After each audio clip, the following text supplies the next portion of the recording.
One of the greatest rights we have as Americans is our right to vote, our right to choose our leaders, and our right to be heard. However, for many Americans living with disabilities, the process of physically voting in person can be difficult and challenging.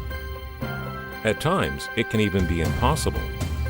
That's why we want to help train you to ensure that each and every voter will have the chance to cast their vote with dignity in a safe environment. This video will help you learn how to do your part as a poll worker to make integrated voting for people with disabilities both possible and easy. So here are some questions we need to ask and answer correctly to make sure we have accessible poll sites. Are you in the correct room according to the Board of Elections provided voting area floor plan?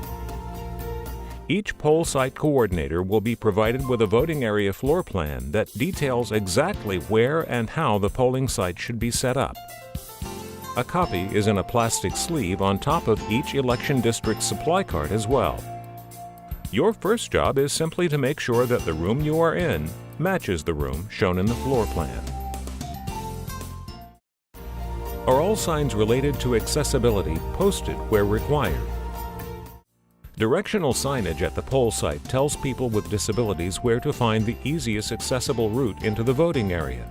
When the main entrance to the facility and the accessible entrance are not the same, blue directional signs must show the accessible route to the accessible entrance.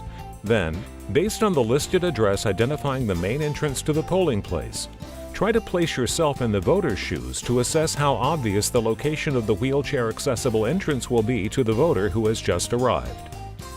Go to all of the places outside where voters are most likely to arrive. This may be both ends of sidewalks leading to the site, curb ramps for people coming from across streets, or in some locations, a parking lot. We want to avoid making people with disabilities guess where to go, sometimes forcing them to backtrack and spend extra time in potentially difficult weather. So, what types of signs are needed and where are they required to be placed? Every poll site must have a Vote Here sign posted at the main entrance.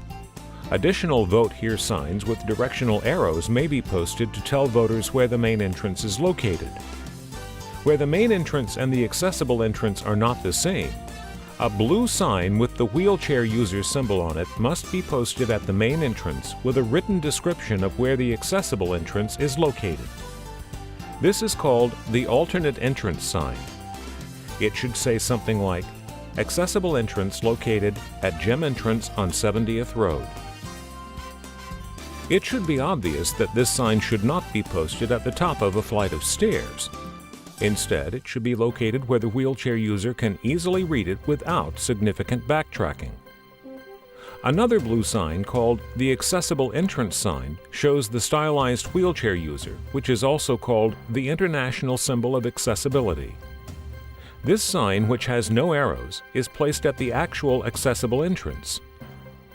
These blue signs with wheelchair user symbols and directional arrows must be placed along the route, about 30 feet apart, pointing to the accessible entrance to minimize the chance that someone will lose the route from the main entrance, or that they'll miss it if they're coming from a different direction as they travel to the site. At an absolute minimum, a directional sign must be placed everywhere the accessible route changes direction. When possible, attach these signs immediately adjacent to the accessible route itself. If the route is a sidewalk, attaching them to a fence or a wall is usually the best option. Remember that if your poll site allows the public to use an off-street parking lot, you will need to make sure that directional signs are also posted leading from the accessible spaces in the parking lot to the accessible entrance. You can verify the correct accessible route from the parking lot by checking the schematic site plan in the coordinator's ADA supply envelope. For directional signs, if there's a tall fence along the sidewalk near the building, the sign should be attached about 5 to 6 feet above the ground to make them visible even when the sidewalk is crowded. For a short fence, it should be as high as possible for good visibility. If there is no fence guiding the route toward the accessible entrance, the sign should be on the building, wall, window cage, or window. If the route to the entrance takes you past other doors, The sign should be placed on the fence or building at a point beyond each door or gate, so the person on their way to the accessible entrance will know to continue along the same route. In some cases, a temporary post may be needed to allow you to place them in a location that will prevent confusion. If you don't have a post when you need one, make a note in your ADA checklist to let the borough office know to provide one for the next election.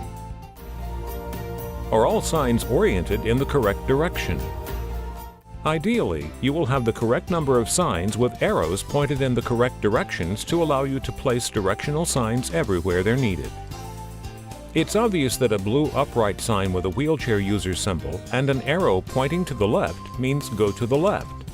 But it may not be so obvious that a vertical sign with a vertical arrow means to go straight ahead.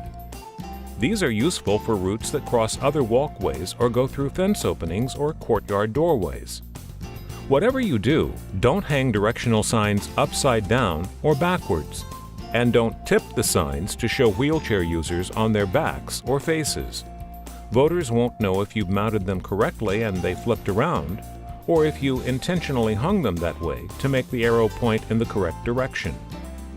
If you don't have enough correctly oriented directional signs to meet the 30-foot spacing requirement, you might have to space them out a bit more and make a note on the ADA checklist of exactly how many signs pointing each direction you'll need for the next election.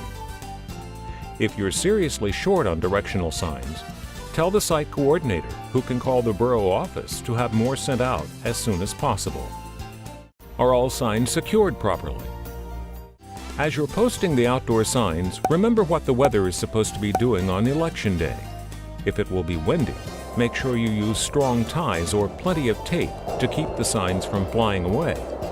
If it will be rainy or snowy, make sure your attachment method will withstand the water or cold. Then check the signs throughout the day to make sure they are still in place and pointing in the correct direction. Don't forget that if a sign is missing or damaged, you'll need to replace it with another sign from the ADA supply envelope. Thank you so much for your attention today. You play a very important role in allowing each and every New Yorker the opportunity to vote without being segregated based on their ability or disability. It's their civil right, and it's your hard work and attention to these details that will help to preserve that right. Thank you for your service, and we'll see you at the polls.